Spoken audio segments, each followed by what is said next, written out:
Camera's rolling, Minot. Okay. What I want you to first to start is your name, when you were born, where and the hierarchy you were within the family.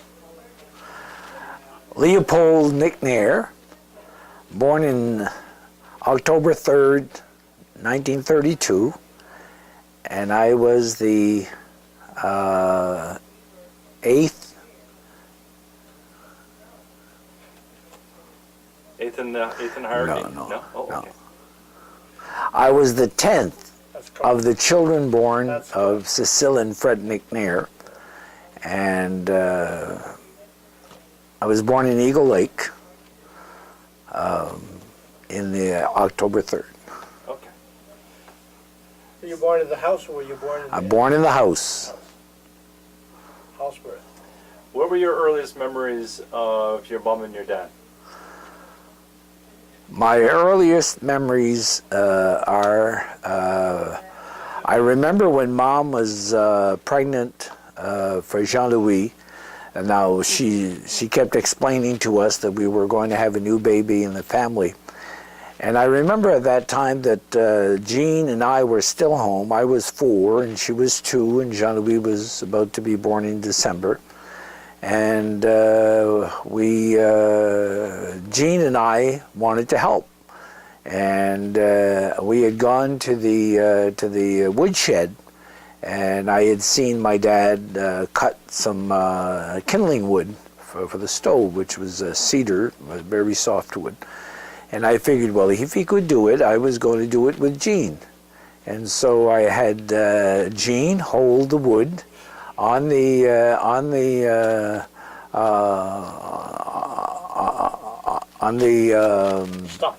stump that we were cutting the wood on, and so she just put her finger on the stump, and I didn't realize that if I was going to cut the wood, I would also cut her finger, which I did.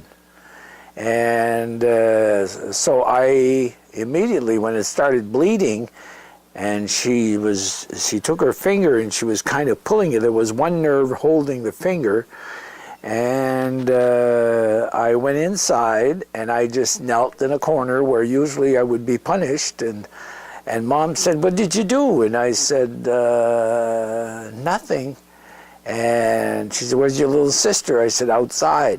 And so she went, and there was Jeanne pulling that little, just a tiny little finger of a 2-year-old, and it was cut, and the nerve was holding the finger, and so Mom knew that I had done something not intentionally, and so she kind of asked me to get up and from my kneeling position in the corner. And then I remember Mom just taking that finger and just washing it and cleaning it, and then she put something on it, whatever it was she had, and then she took 2 little pieces of wood and she fixed it up on top and below on the finger, and then she just wrapped it with gauze and wrapped it, whatever she could with the little finger that she had. And that finger healed. It didn't heal well, but it healed. And Jeanne, through her life, has always teased me for having done that to her. How does she point? She'd point this way. There. And the second thing I remember, I was 4. I also remember when Jean Louis was born, because we were in the house. It was December 21st, and of course there were a few women in the house to help for the delivery with the doctor, and so they asked that we be taken away.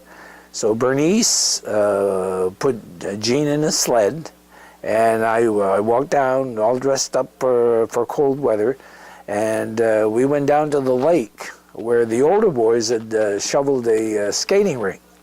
And we went down there, and we waited and waited, and the older ones were having a great time skating, and then when it was all done, Bernice said, "Now we're going to go home." And when we came home, they told us that the Indians had come, and they had left a beautiful baby. And sure, we went in and we saw that little baby, but I couldn't understand how come I had no idea how that baby ever got there.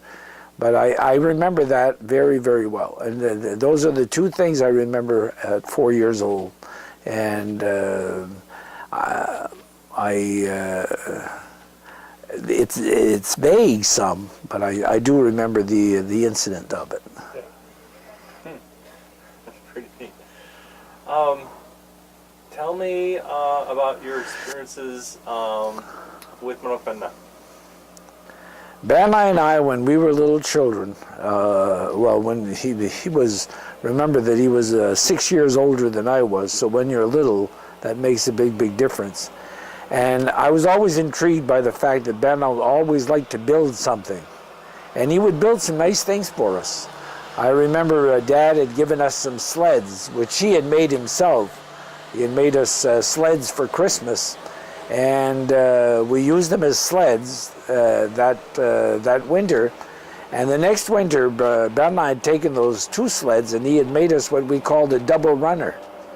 And it was pretty fancy stuff as far as I'm concerned. I thought he was real smart.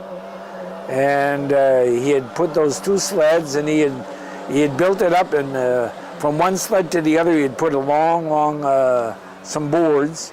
And we could sit around 4 or 5 on that double runner, and we could govern it with our feet. And we would go up on the hill. We had a hill on our street, and there were hardly any cars in the winter when we were kids. Everybody put up their cars in the winter.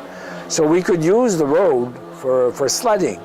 And we would come down that hill, especially when it was icy, and we thought we had the greatest thing in the world. The snowmobiles of today have nothing over that double runner that we had as kids. And we really had a great time.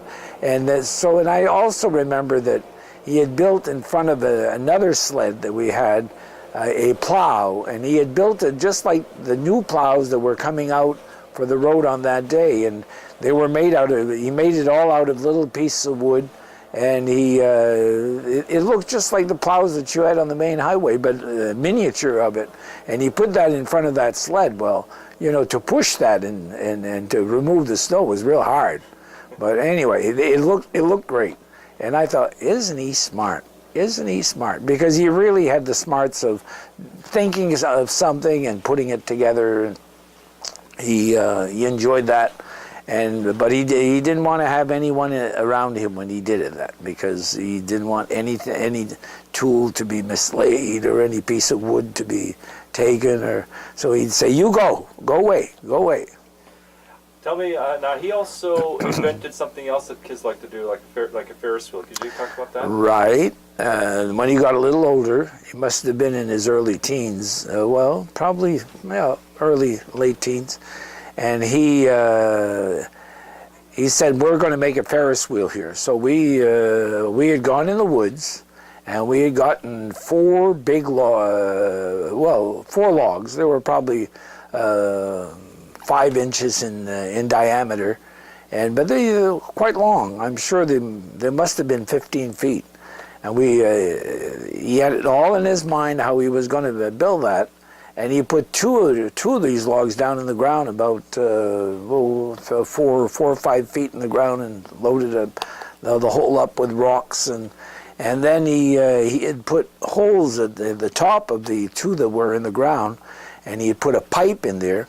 And then he took the other 2 logs and he put that pipe through those logs and put seats, one on each end, and he solidified the thing. It was quite solid. And we could ride 2 in a Ferris wheel. Every now and then, a very light one and a very heavy one, the light one would get stuck on the top of the Ferris wheel. But he did things like that, and he must have dreamt about those things, because he'd get up in the morning, he said, "We're going to make a Ferris wheel." And then he would. And I thought, my, look, how wonderful. And the kids in the neighborhood would all come and ride that. And he must have made about 3 of them over the years. That's a good memory. Yeah. There's a story that I've been wanting to ask, because it was told to me once, and I don't know who. Here, I'm going to stop the tape for a second. Front tape, I'd like to hear that story. Okay. It was we had a chemical a pail upstairs, and well, every now and then with the family that we were, it would fill up, and especially if you had guests in the house, it wouldn't take long to fill out, because in the middle of winter nobody went anywhere else but on that, and it looked like a toilet that we would have today, but instead of flushing it, you'd have to take it out. So I remember Mom telling Dad to take it out, but he didn't want. He didn't want to carry that pail in front of the people because he had to go through the living room. So he and Armand fixed it up together that they would take it down. And Now, how did they take it down? Okay. Story? Right. What happened is that they opened the window upstairs, and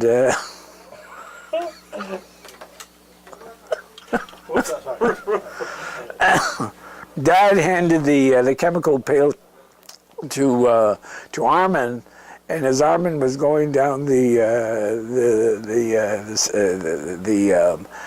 ladder, because it was a ladder, that was the only way they could do it. And as he was going down the ladder, he fell with it. He had it all over him. No, I heard he had to. Now tell me about how he had to clean up outside. Because it was midwinter. I heard he had to clean himself with a hose with the cold water. Yeah, well, I suppose what Dad did was to go get a pail of water, and they cleaned him up before he entered the house, because you looked pretty messy. I also want to tell you another story. That was the last time I think the house was painted. It was painted by the boys. Dad was busy on the railroad, and he asked us if we would paint the house during the summer. So Armand, Bernie, and myself scraped the house, and so we were painting it. And one time,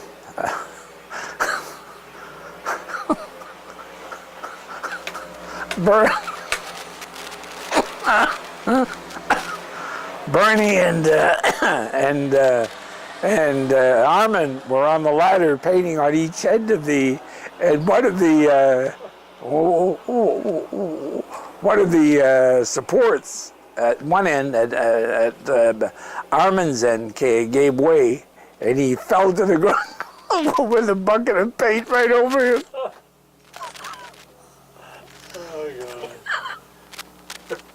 But those were the experiences. Those were experiences. We always tried anything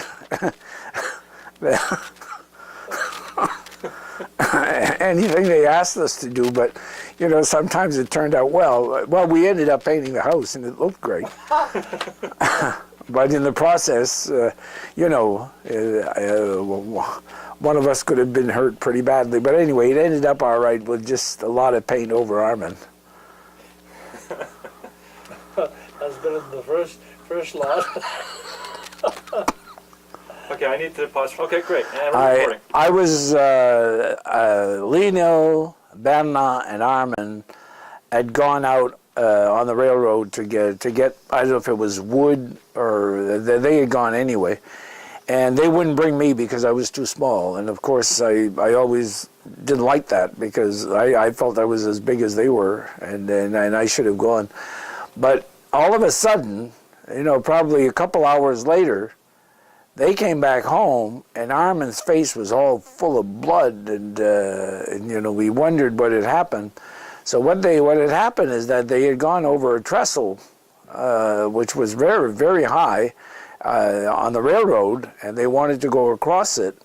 And Armand did not cross it. He sat down, and he waited for them to do it, I presume. I wasn't there, but this the story that was told. And he sat down, and he was looking down at the river, down below, and he kept looking down at the river, and all of a sudden he toppled over, and he fell on rocks in the river, and his face was all bloody and all that. And Lionel and Bernard, I remember, brought him home, Oh, and we all felt so badly that, for some reason or other, Armand was always the one kind of getting hurt in these We stopped deals. at the Levesque home, if you remember. Oh. Mrs. Levesque, Washington. Oh, yes, at the railroad station. At the railroad station. So you know the story. Fred Levesque. Right. And then we came home, and I was the oldest one, so I had dependents. Oh, there. I remember the story very well because I remember him coming home and he was all bloody and cut up.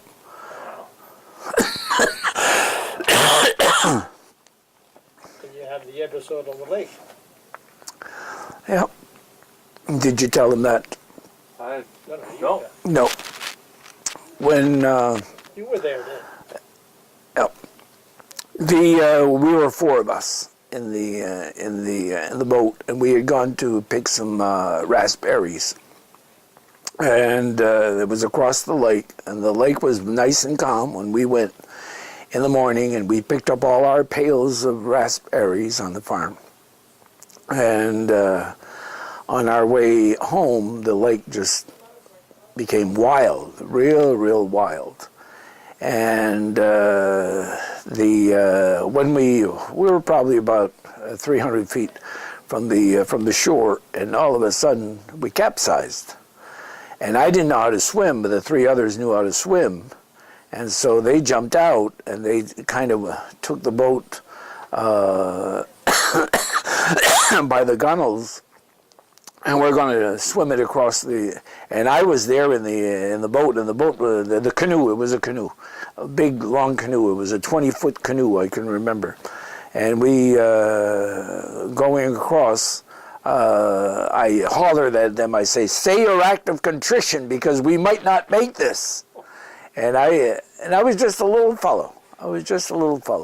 But finally, we did get across, and there were people there who were all scared for us that we might drown. But that was an incident. We were four of us in there, and I remember that like it was yesterday. Just to add to that, I think we had tied you in the boat to be sure you didn't jump off. And there you go. See how And see, that's an episode that was really a family to get together. right. And we were swimming and pushing and all this stuff. And, We could have drowned all four of yes, us, of course. but we made it. He was tied to the boat, and we brought him across, and Mr. Belanger, Baptiste Belanger. Right. And he says, I want to tell your father. Well, tell him, but then he's you want. Right. Because, we were Right. happy to be there. Right. But those were childhood things as we grew up. But we had that big canoe that Dad had bought, and we just loved that canoe, and we were allowed to use it, and we couldn't use the motor, but we could use the canoe. So we were down in the lake a lot, and we would dive off of that canoe, and it was great.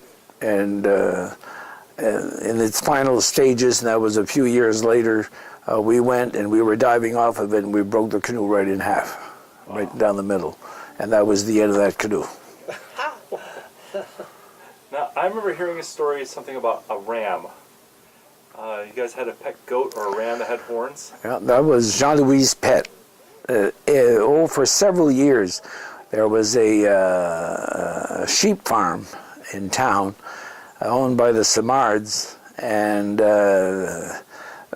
Armand was very good friends of that family, and in the spring when they had their little ones, sometimes the mothers would have two or three, and they would feed one, but they wouldn't feed the other one. So they would call home, or they would tell my brother at school, if you want one of the little lambs, you can come and get it, and it'll be all yours and no cost. So we probably had 4 or 5 of them over the years, and this particular one was a little ram. And we'd get them. They were just little. In fact, to keep them alive, I remember Dad would put it in a little box near the stove instead of leaving it in the shed or in the barn, but where it would be too cold. And then we'd start feeding it with a bottle. And this particular one was, like I said, was a ram. And from the very beginning, he was pretty active. And so it grew up. We would get it in the spring. and then we would kill it in the fall for meat for the family. But this one here chased Jean Louis. He loved Jean Louis, and Jean Louis loved him. And he chased Jean Louis all over the place. He was like the family pet, like a dog or a cat. And time and again, he would chase Jean Louis. Jean Louis would come through the screen door, shut the screen door, and he'd come right through the screen. And just to chase Jean Louis and be in the house with him. And so in the fall, when we killed him for meat, I remember Dad said, "I'm not going to eat anything of that meat. That's the family pet." And none of the children, because Dad wouldn't eat the meat, we didn't eat it too either. So the meat was given to people, and it was eaten, but not by us. I heard this particular ram actually butted someone and left 2 marks for a little while. Oh, well, but it could have been Jean Louis. Oh, okay. It could have been Jean Louis because he was always chasing after Jean Louis. Okay. And Jean Louis just loved him, and he was Jean Louis' pet, really. Now, speaking of chasing around, I heard there was a particular situation with the pan of water with Madame Jackie.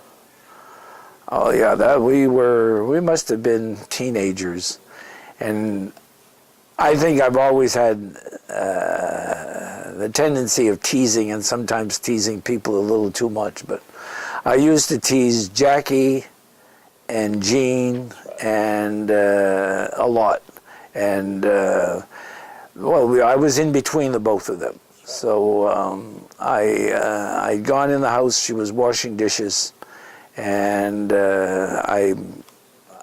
I teased her somehow or other, and she just took the pot of water that she was washing with, and she ran after me and just threw it at me in the house. And so I never forgot that one. But somehow or other, it never stopped me from teasing her, and I always did, in all kinds of ways. And Jean the same. Well, I heard you actually got back. When she chased you around with that pot of water, you actually were able to turn around and... I hit the water and she got it. It wasn't a water bucket. It was the pan that she was washing. She got as much of it as I did. It's funny how those things crystallize in our experience and our memories. Yeah. But it bonded us together too. We did a lot of wonderful things together. We shared a lot of more difficult things together too. So and as adults, it continued to be that way. And I felt all these things in some ways or other helped us to bond together. Now, what was probably the most difficult time you had? As a child? As a child, yeah. Well, I had hay fever, and at the time I remember Mom saying to us, "Leopold, you have a cold all summer." And it took a long time before we discovered. In fact, I was away to high school when I discovered that what seemed like a cold were allergies, all kinds of allergies. And the worst one was allergies to cats and allergies to hay. And we always had cats in the house. Always had cats in the house. We had 2, we had 1, we had 3. So unbeknownst to me, that was the cause of my seemingly have a cold all summer. And that was, growing up, I used to find, I never looked forward in a way to see summer for that reason. I looked forward to having a lot of fun and games and all that.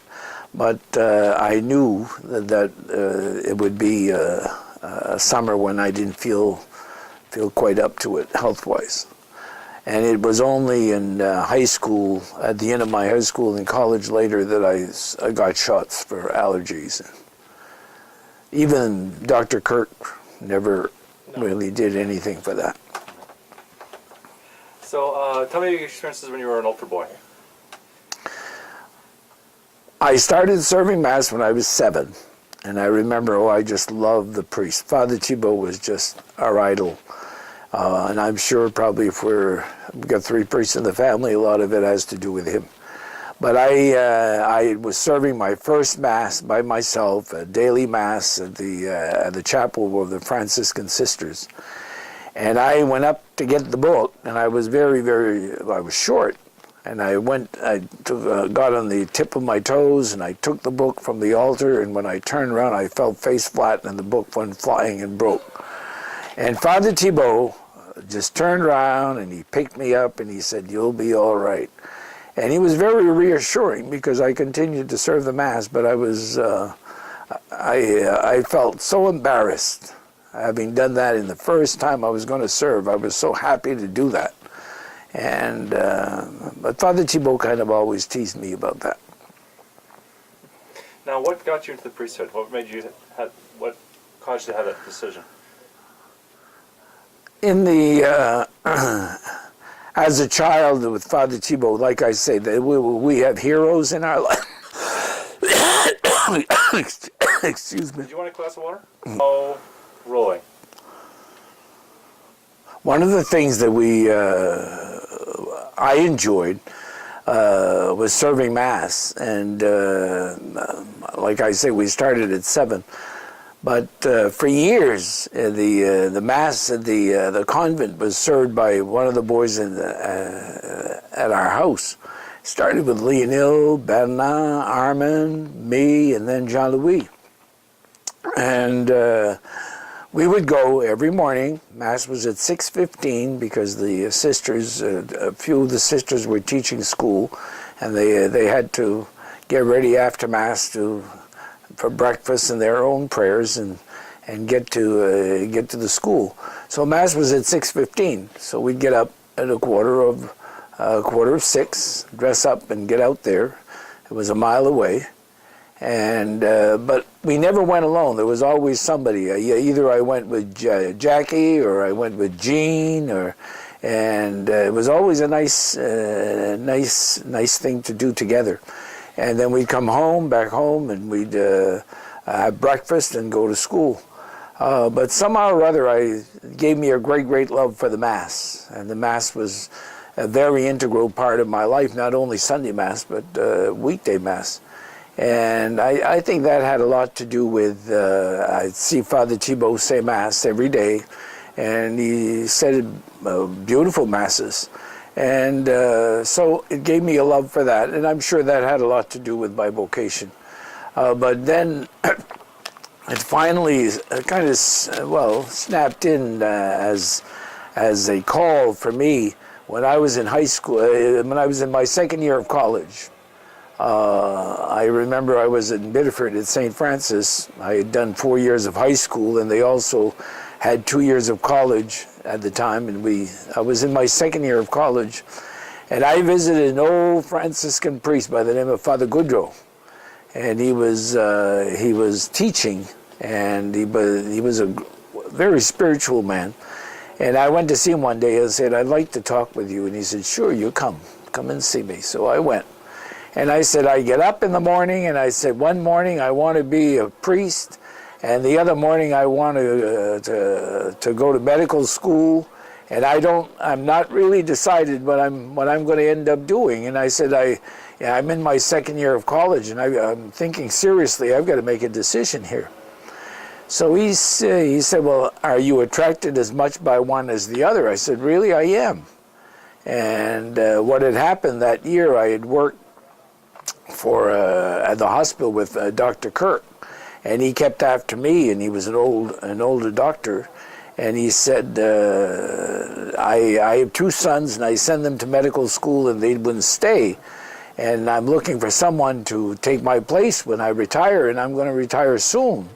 So he said, I'd like to ask you to think of going to medical school, and he says, I'll help you to go through it. And so that really attracted me too, because I like the work of the hospital. So anyway, I talked with Father Goudreau, and he says, well, in the end, you do what you want, because that's what's important, that you do what you want. But he said, you might try the seminary, and if this is where God wants you, then you stay. And if you find that that's not where you want to be, just go to medical school. Go see Dr. Kirk again and have him help you to go through medical school. So anyway, I went to the seminary, and I stayed, and I was ordained in 1958.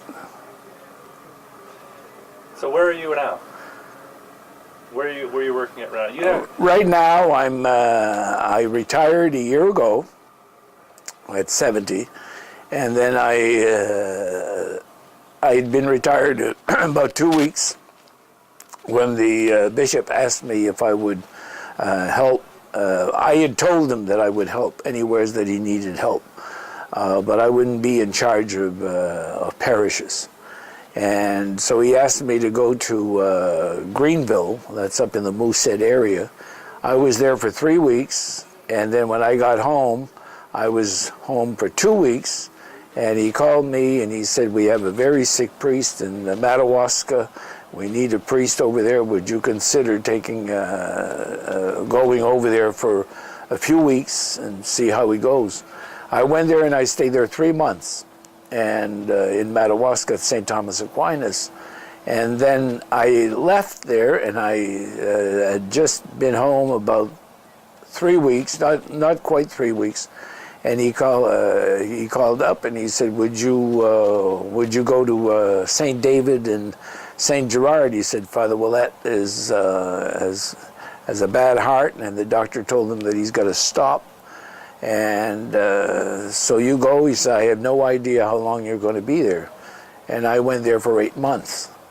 And now I'm taking my summer vacation, and I'll be going back there, but I don't know for how long. Now, I've also been made, you were made Monseigneur. Mm-hmm. Now, what was that like? Surprise, surprise. The bishop called me.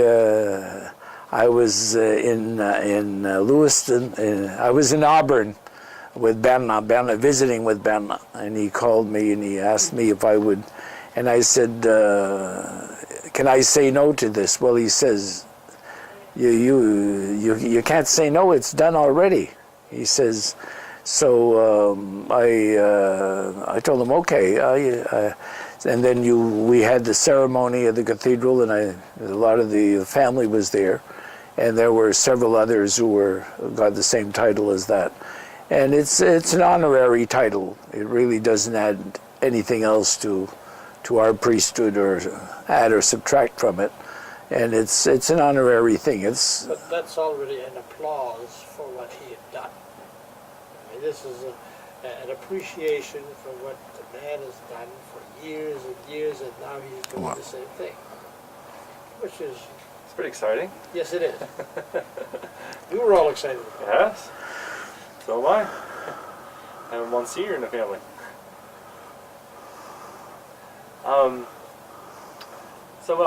We haven't talked about Mary Paul much. I was wondering if you could relate some of your experiences with her.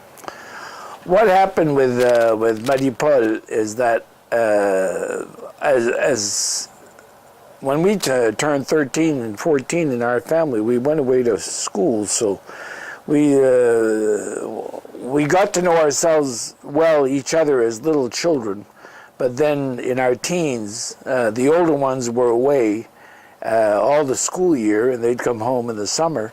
So we really didn't get to know each other as young adults all that much, for the simple reason they'd come home and they'd work.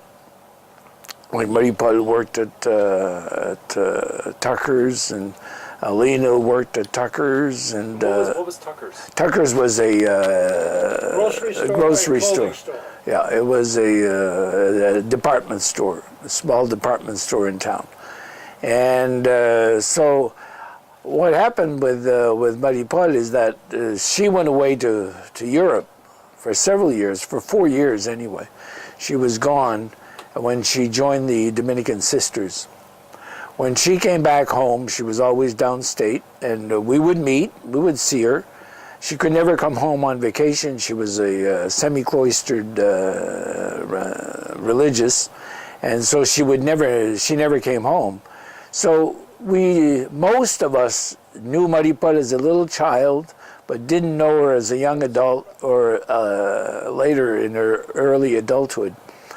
what happened with Mary Paul is that I got to know her especially well when I was named pastor in Lewiston, because she was there, and she became my best friend in Lewiston.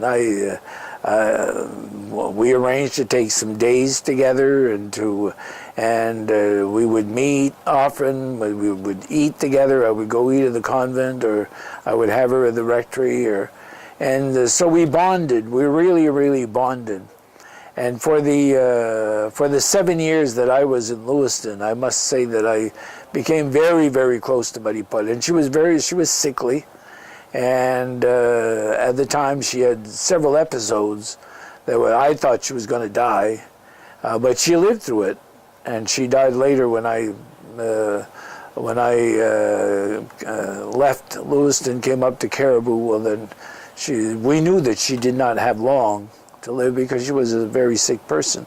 But I really thank God for those 7 years that I was with her, because we were really bonded. And she was a great little cook, and every now and then we get together and she'd cook a meal. And but we bonded in many different ways too. It was not just it was spiritual bonding, and I really appreciated her. She was a very gifted young woman. Well, she was an older woman then, but she was very gifted in many ways, artistic, and loved to write. And I know when we were away, she'd write us letters all the time. See, we knew her through her letters for a long stage in life. But then I got to know her really the way she was. And I thank God for that period. So that was 7 years in my life that I got to know one of my sisters real well. I'm going to pause here for a second because I hear camera speeding. I feel very grateful to God for my ministry as a priest. I've been a priest now for 45 years. And as I go over my ministry, I thank God for the different experiences that I've had in it. I started off as a young priest in Rockland, which was a 3-month assignment, and I stayed there actually 3 years because the pastor died, and we had a new pastor. The other associate was transferred, and I stayed there for 3 years. As part of my ministry was being a chaplain of the Maine State Prison, which was quite an experience. In fact, I had asked Bishop Feeney if he would allow me to do that as my life's work. And a year later, I went up to Caribou because he would not go with the idea of doing that as a life's work. And so my Caribou experience was wonderful. I was there 6.5 years, and then I went to do chaplaincy work in Waterville. I was chaplain at Colby College, which I loved, and I would have stayed there longer than I stayed there 4 years actually. And I was chaplain of the high school, the girls' high school, where I taught the religion classes in the 4 years of high school. And then I changed from there, and I went to Portland at the cathedral, which was also another experience. It was my first time really living in a city like Portland, and that was 6 years.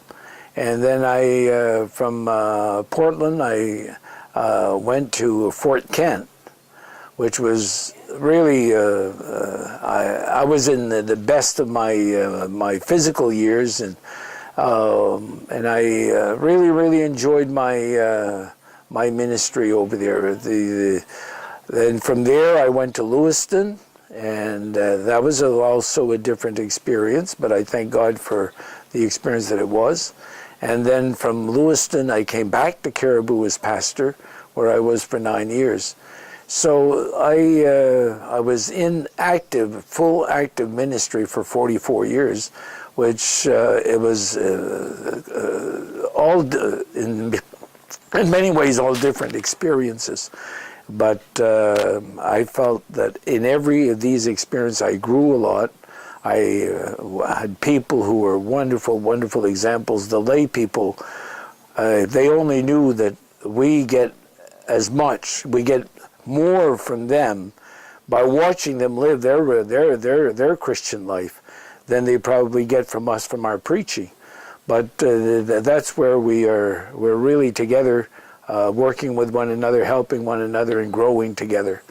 And but I have met some really, really wonderful holy people, and people that would be. I'm sure that having gone now, that many of them are saints in heaven, because you got some great people in all of those parishes, and a lot of great young people. And I think if anything in the ministry that needs particular attention to is the young people, that because they're struggling to find themselves and to find what God wants of them, and it isn't very clear.